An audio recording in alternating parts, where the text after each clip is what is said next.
আমি আজকে করব 9 রকম সবজি আর মাছের মাথা দিয়ে তরকারি। তাই কড়াই বসিয়ে দিয়েছি, কড়াই গরম হয়ে গেছে। এবার আমি দিয়ে দেবো কড়াইয়ে তেল।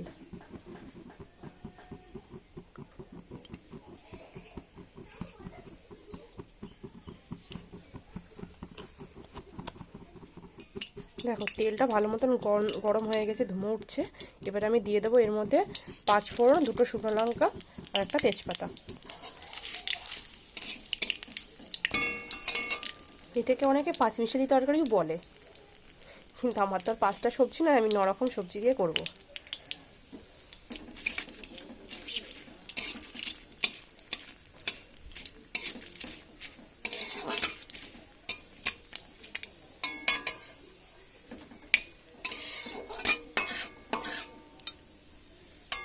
ফোড়নের সব কিছু ভালো মতন ভাজা হয়ে গেছে।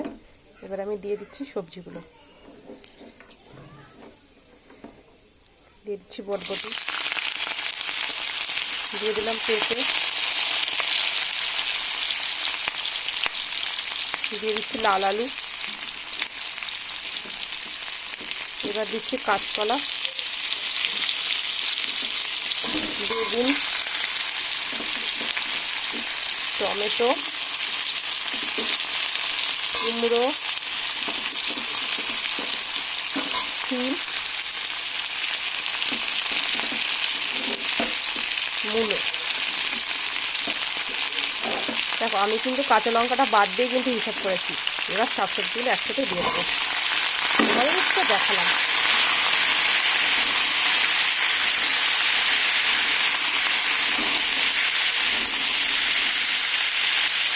এবারে দিয়ে দিচ্ছি এর মধ্যে লবণ,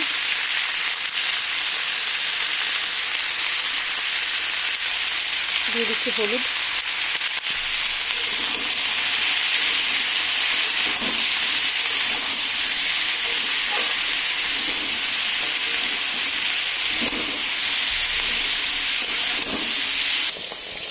এবার আমি দিয়ে দেবো আগে থেকে ভেজে রাখা মাথাটা।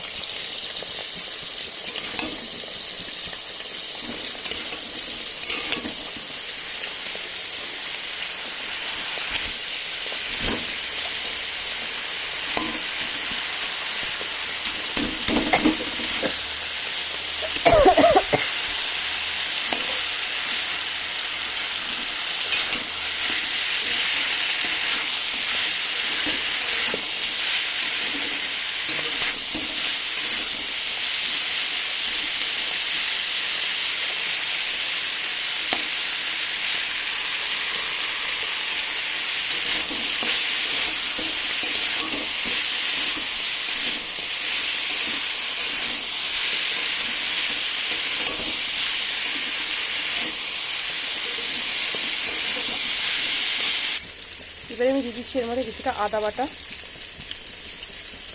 আমি আদাটা মিক্স করে বাটি নিই, একটু ছেটো করে নিয়েছি। সব তরকারি থেকে ছেটো করে দিলে পরেই বেশি ভালো হয়।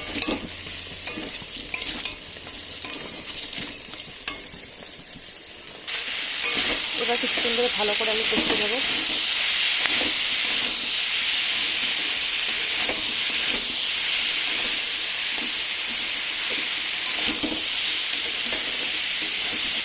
যখন দেখি একটু ভাজা গন্ধ বেরিয়ে গেছে তখন দিয়ে দেবো আমি এর মধ্যে জল। ভাজা গন্ধ বেরিয়ে গেছে তাই আমি দিয়ে দিচ্ছি এর মধ্যে পরিমাণ মতন জল।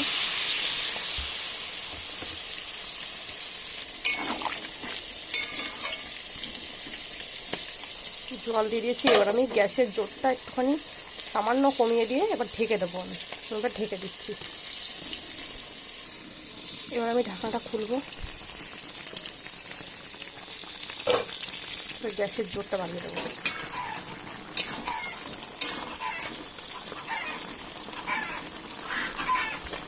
সব সবজিগুলো বেশ ভালো মতন সিদ্ধ হয়ে গিয়েছে।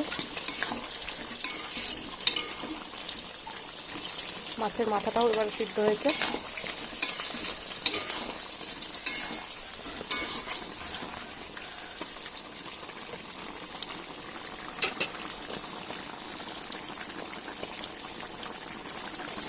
দিয়ে দেবো কিছুটা চিনি,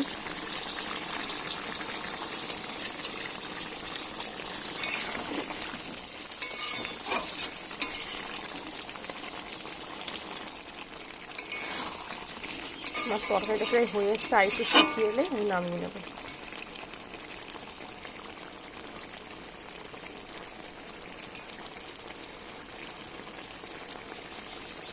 এর মধ্যে অনেক সবজি আছে, অনেক হয়তো পছন্দ করো না, কিন্তু সব সবজি একসাথে মিশিয়ে করলে কিন্তু ভালোই লাগে।